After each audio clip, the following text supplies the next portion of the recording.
Soyez les bienvenus dans cette nouvelle édition du Morning News. Au sommaire de l'actualité, le Soudan du Sud fait peau neuve. De grandes résolutions ont été adoptées à l'issue de la conférence du dialogue national. L'avancée majeure est l'adoption à l'unanimité de la limitation à 2 du nombre de mandats présidentiels. Amnesty International dénonce l'horreur des violences électorales en Côte d'Ivoire. Dans son rapport publié mardi, l'ONG appelle les autorités à enquêter et à traduire les responsables de ces agissements en justice. Et puis le moment est propice pour investir, c'est ce qu'affirme le président de la BDAC, en quête de fonds pour la mise en œuvre du programme économique régional en zone CEMAC. 17,4% du montant nécessaire a déjà été mobilisé. Mais tout d'abord, c'est une main tendue inattendue. Le président Patrice Talon, en tournée dans le nord du Bénin, a déclaré ce mercredi vouloir se réconcilier avec son prédécesseur Thomas Boni Yayi. Les deux hommes, autrefois alliés, sont devenus des ennemis politiques et la tension a franchi un cap après les élections législatives non inclusives de 2019. Pour l'heure, l'ancien président n'a pas réagi. Ses partisans, en revanche, ont d'ores et déjà formulé plusieurs préalables à une éventuelle réconciliation, notamment le retour des exilés et la convocation d'un dialogue national. Un vent de renouveau souffle sur le Soudan du Sud. La Constitution de 2011 a été modifiée lors de la conférence de dialogue national qui s'est clôturée le 15 novembre 2020 à Djouba. L'avancée majeure est l'adoption à l'unanimité de la limitation du nombre de mandats présidentiels, désormais fixé à 2. On fait le point tout de suite avec Midreld Yamou. Au Soudan du Sud s'est tenu du 3 au 15 novembre 2020 un dialogue national pour apporter des réformes politiques dans le pays. La conférence, qui a réuni environ 600 délégués à Djouba, tentait de trouver un consensus pour, entre autres, mettre fin à la violence politique et communautaire dans le pays, adopter une stratégie de développement national inclusive et développer un cadre à long terme pour garantir la stabilité et la paix.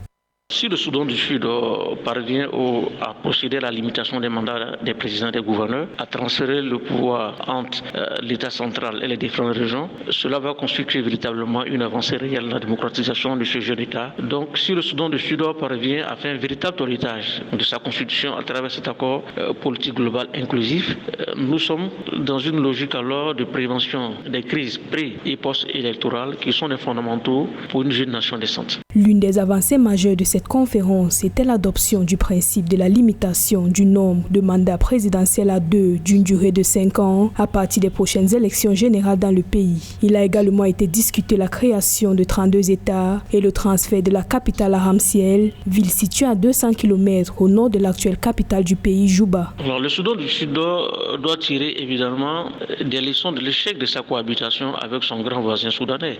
La Fédération du Soudan a échoué à raison d'une absence véritable de politique de décentralisation, de transfert de pouvoir de Khartoum et les différentes régions, que ce soit le Cordoban du Sud, la région du Darfour et les autres provinces. Si le Soudan du Sud alors met en place une véritable politique de décentralisation avec une redistribution des richesses en renforçant la lutte contre les inégalités sociales à travers un État fort, un État de droit, le Soudan du Sud alors pourra être un cas d'exemple en matière de démocratie sur le continent africain. Parmi les nombreuses résolutions adoptées au cours du dialogue figure également le renforcement du secteur agricole et la répartition équitable des ressources financières du pays. Précisons que le Soudan du Sud est censé organiser des élections en mars 2022, mais des retards dans la mise en œuvre des dispositions sécuritaires et le processus de révision constitutionnelle pourraient pousser les élections jusqu'en 2023, selon les experts. Des dizaines d'homicides ont été commis en toute impunité et des arrestations arbitraires sont survenues en Côte d'Ivoire en marge de la présidentielle du 31 octobre. C'est ce qu'affirme l'ONG Amnesty International qui demande que les responsabilités soient rapidement situées. Plus de précisions avec Philomène Tine. L'organisation non gouvernementale Amnesty International se dit inquiète de la répression croissante visant les leaders de l'opposition en Côte d'Ivoire, ainsi que la persistance de l'impunité qui alimente les violences électorales dans le pays. Elle exige qu'une enquête soit menée sur l'homicide de dizaines de personnes lors de ces violences et appelle à la libération sans condition des opposants politiques. Nous demandons aux autorités ivoiriennes d'enquêter sur ces violences sanglantes et de traduire les responsables présumés de ces agissements en justice. L'impunité qui règne de longue date en Côte d'Ivoire offre un terreau fertile à ceux qui se livrent à des homicides et bafouent les droits humains sans craindre d'être amenés à rendre des comptes. Quant au gouvernement ivoirien, il indique que les enquêtes sont en cours, mais il remet en cause le rapport d'Amnesty International. Selon lui, la violence a été planifiée et exécutée par l'opposition qui ne voulait pas aller à l'élection du 31 octobre dernier. Nous sommes très fortement préoccupés par la situation post-électorale en Côte d'Ivoire. Et vraiment, notre recommandation fondamentale aujourd'hui pour créer les conditions du dialogue politique en Côte d'Ivoire, c'est la libération immédiate de l'ensemble des personnes détenues arbitrairement, mais également aussi faire en sorte que les gens qui ont été contraints à l'exil reviennent. Ce n'est pas normal par rapport même à des dispositions que nous avons par rapport à l'UEMOA, par rapport à la Charte africaine des droits de l'homme et des peuples. À noter que 21 personnes ont été arrêtées au domicile du leader de l'opposition, Henri Konan Bédié, en plus de Pascal Affi-N'Guessan, porte-parole de l'opposition ivoirienne et président du Front populaire ivoirien. En bref, les employés de l'Union africaine font-ils l'objet de menaces? Eh bien, certains d'entre eux, membres du mécanisme africain d'évaluation par les pairs, ont engagé un bras de fer avec leurs dirigeants accusés, entre autres de népotisme, de favoritisme, de corruption ou encore de menaces, des accusations graves contenues dans un rapport de 26 pages. Une enquête interne a été ouverte. Atteinte aux intérêts fondamentaux de la nation, c'est le chef d'accusation retenu contre 5 opposants politiques en Guinée. Ils ont été écroués à Conakry et transférés à la prison civile. L'opposition dénonce une opération visant à la museler et à faire oublier le coup d'État électoral auquel s'est livré, selon elle, le président Alpha Condé. Les détails avec Aïssatou Bari. Abdoulaye Ba, Ousmane Gawal Diallo et Selou Baldé, tous de l'UFDG, principale formation de l'opposition guinéenne, ainsi que Étienne Soropogui du mouvement des valeurs communes qui a apporté son soutien au parti lors de la présidentielle du 18 octobre, ont été transférés à la prison civile de Conakry. Ils sont accusés de fabrication et détention d'armes de guerre et atteinte aux intérêts fondamentaux de la nation. Au cours de leur interrogatoire, tant devant l'enquêteur que devant le doyen des juges, nos clients ont systématiquement rejeté les charges articulées contre eux. Tout porte à croire aujourd'hui qu'ils sont poursuivis pour leur opinion politique. Sinon, ces panoplies d'infractions n'ont jamais été commises par nos clients. Les 4 figures de l'opposition ont rejoint Ibrahima Cherif Ba, l'un des vice-présidents de l'UFDG et ancien gouverneur de la Banque centrale de Guinée, récemment inculpé et placé sous mandat de dépôt pour les mêmes motifs. Le parquet avait simplement déclaré la semaine dernière que ces hauts responsables de l'opposition étaient activement recherchés pour avoir proféré des menaces de nature à troubler l'ordre public.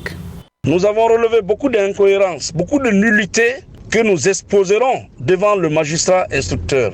C'est une procédure nulle et de nul effet parce que non seulement la forme n'a pas été respectée, les droits de la défense également ont été violés de bout en bout. Nous rejetons tout ce qui est articulé contre eux et nous exigeons, le collectif des avocats, leur remise immédiate en liberté. Lors d'une récente déclaration, Alpha Condé avait affirmé qu'aucune chasse aux sorcières n'était en cours dans son pays. Alors que l'opposition dénonce une opération visant à la museler et à faire oublier le coup d'État électoral auquel s'est livré, selon elle, le président Alpha Condé. La Banque de développement des États de l'Afrique centrale en quête de fonds pour le financement de 11 projets intégrateurs. Une table ronde a été organisée à cet effet ces 16 et 17 novembre à Paris. 709 millions d'euros ont été mobilisés, soit 17,4% du coût total estimé à 4 074 millions d'euros. Plus de précisions avec Samantha Babungabanga. Dans le cadre de la mise en œuvre du programme d'intégration dans la zone CEMAC, les 6 pays de la sous-région ont réussi à mobiliser plus de 465 milliards de francs CFA. À travers la Banque de développement des États de l'Afrique centrale, ont organisé une table ronde des bailleurs de fonds pour le financement des 11 projets d'intégration prioritaires du dit programme. À Paris, en France, les 16 et 17 novembre 2020. Selon la Banque de développement de la CEMAC, l'enveloppe nécessaire au financement des projets intégrateurs est estimée à 4 074,64 millions d'euros, près de 2 670,28 milliards de francs CFA. Pour réaliser les infrastructures, notamment dans le cadre du plan directeur des transports en Afrique centrale, seront à elles seules suffisantes pour désenclaver entièrement la région. Parce que si l'on s'en tient aux dernières informations, sur les 2205 milliards qui sont nécessaires, la Banque africaine de développement, qui est le chef de file des partenaires techniques et financiers de la sous-région, a annoncé qu'il y a à peu près 465 milliards qui sont disponibles. Sur ce montant, 709,92 millions d'euros, environ 465,24 milliards de francs CFA, soit 17,4% du coût total, ont été mobilisés. La communauté sollicite auprès des partenaires techniques et financiers un montant de 3 364,72 millions d'euros, environ 2 205,4 milliards de francs CFA pour couvrir le cap de financement. À côté de cela, je dois souligner que l'intégration régionale en Afrique centrale ne peut pas se limiter simplement à la question des infrastructures. Les infrastructures sont absolument importantes. C'est un espace qui est vaste avec de grands pays. C'est des pays qui, pour certains, n'ont pas de littoral.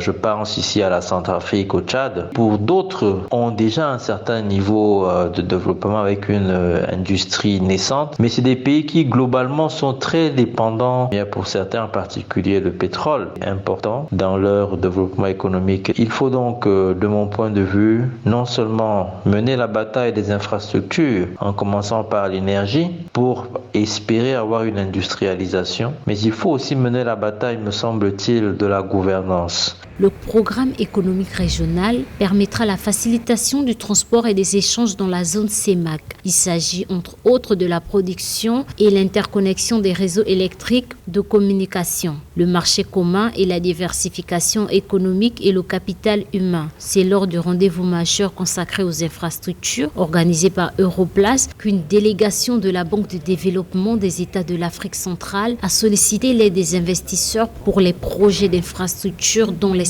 CEMAC. Je veux savoir sans pleurnicher, sur mon sort scellé. Ces quelques vers sont extraits du recueil de poèmes Elle de l'auteur togolaise Kuchukalo Tiassim, un recueil dédié aux femmes éprises d'honneur et d'équité et qui a récemment été primé au Grand Prix de la littérature de Lomé. Reportage de notre correspondante au Togo, Emefa Kofi. Grand Prix de littérature togolaise, catégorie poésie, le recueil de poèmes Elle est du professeur titulaire Kuchukalo Tiassim. Enseignant-chercheur à l'université de Lomé, l'auteur lance surtout un appel à l'éveil de conscience de la femme. Quand vous regardez la page de couverture même, où l'image est très significative, parce que d'une manière générale, on considère, ou j'ai remarqué, que la femme est réduite à ses paires de fesses. C'est une façon de banaliser la femme. On ne peut pas réduire la femme à ses paires de fesses parce que la femme aussi est un être qui réfléchit au même titre que l'homme. Paru en février 2019 aux éditions Continent, Elle aborde en première partie la femme méprisée par l'homme. La deuxième partie parle de cette femme qui se méprise elle-même parce que il y a jusqu'à aujourd'hui, en ce 21e siècle, des femmes qui trouvent que leur raison d'être, c'est le mariage et qu'elles ne peuvent trouver leur bonheur que dans le mariage. Et dans ce contexte-là, elles se méprisent elles-mêmes en exposant leur rondeur avant et arrière, leur corps d'une manière générale. Donc la troisième partie évoque de ces auteurs qui survivent à travers leurs ouvrages. La Togolaise Kuchukalo Tiassim s'inspire des plus marginalisés de la société. Elle est auteure de plusieurs ouvrages, dont Fiction africaine et Écriture de démesure, publiés en 2015. C'était le journal de la rédaction. Nous vous remercions pour votre fidélité. Restez sur Africa 24 dans quelques instants, une nouvelle édition de l'information.